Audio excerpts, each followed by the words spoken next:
The key to empowerment at the workplace is you.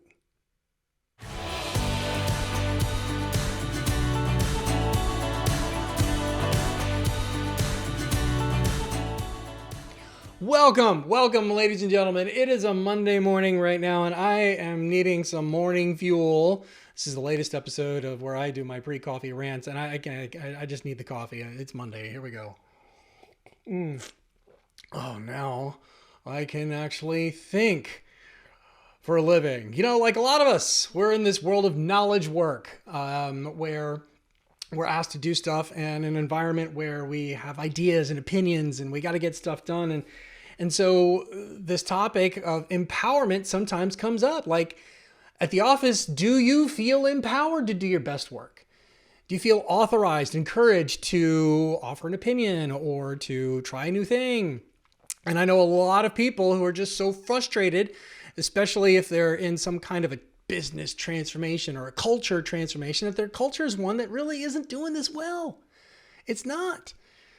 And I'm here to tell you the answer, the solution is you. I'm going to share 3 tips for you to make a difference on a culture of empowerment at the workplace, where now opinions are heard and people are authorized and encouraged to try new things and do their own ideas. And I want to start first with the first tip, which is say anything constructive. Anything, as long as it's constructive. And so the first part of this, say anything, is to the quiet people. You know who you are. This is kind of a challenge.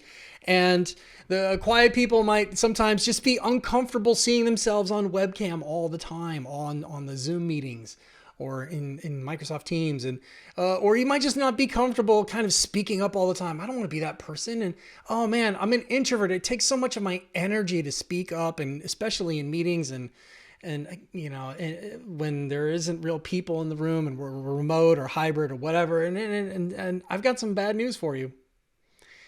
The workplace favors verbal people. It just does. People who speak are people who get noticed.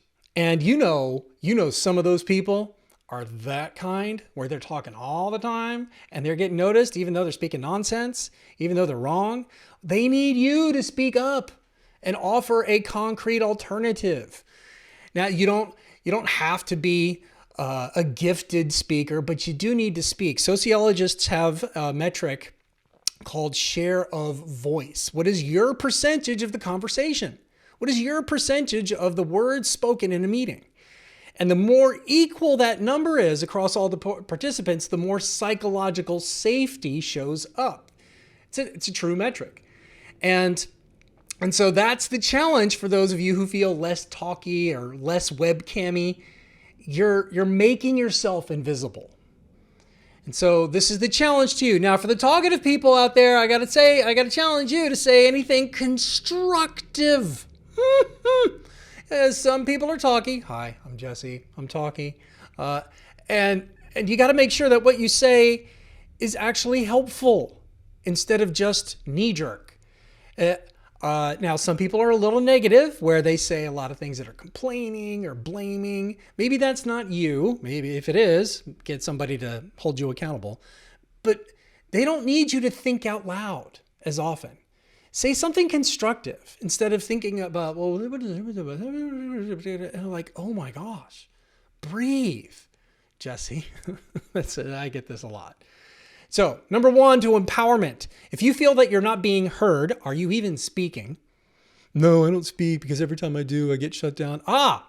When that happens, now you get to say, hey, I just don't feel very empowered right now because you just overruled me. And now you're holding your manager, your leader, your supervisor accountable to what they're talking about with engagement, empowerment, and initiative. I wish I could take more initiative, but you keep shutting me down. Probably want to say that privately though. And make that point. But you don't have any evidence to go on if you're not speaking up. And chatty people, make sure that if you're speaking, you're not just speaking to hear your own voice.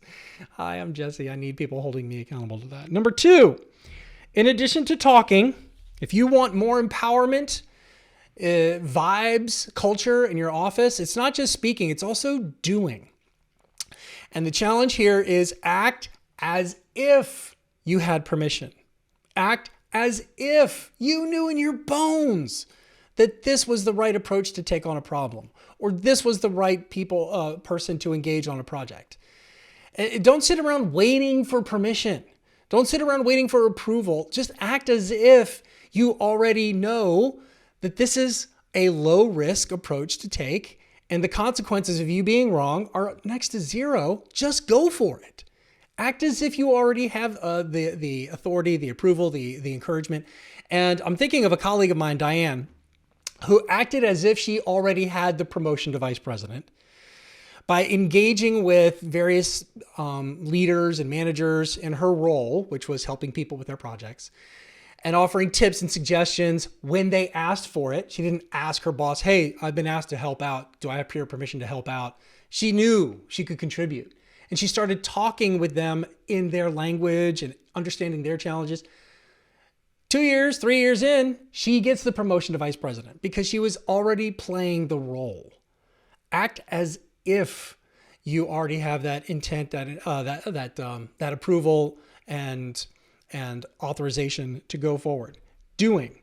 Now, the power comes in the third tip, where you take the speaking and the doing and you merge them together by declaring your intent. So I heard over at the help desk, they're having some difficulty with this new upgrade, and I intend to walk over to the other office and then pull in this department and then take a look at whether we should pursue the option A or option B. That's what I intend to do. Now you're saying this because what you're doing is you're creating a knowledge by sharing your intent and the rationale about why you believe this is the right thing to do. But there's an energy about this kind of speaking that's about the action. And by doing this, you're basically daring the world to shut you down.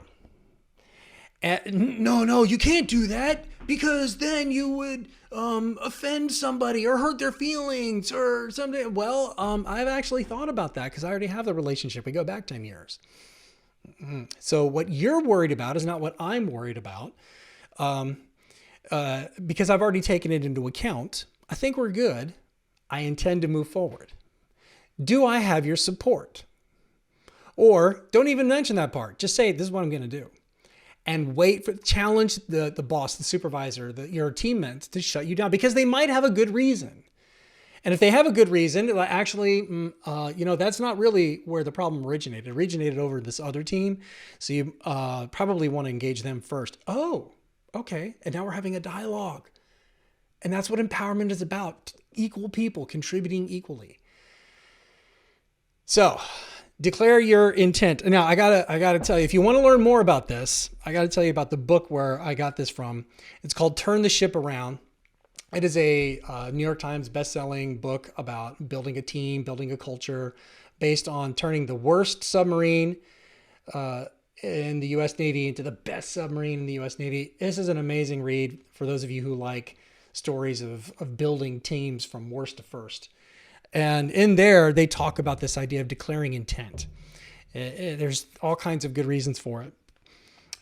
Now, that is what I had to share with you today on a Monday morning as I'm energizing my thoughts here. The key to empowerment is you. And we've offered just 3 examples, 3 tips to help you create more empowerment in your own workplace, in your own team for yourself so that you don't just sit around waiting.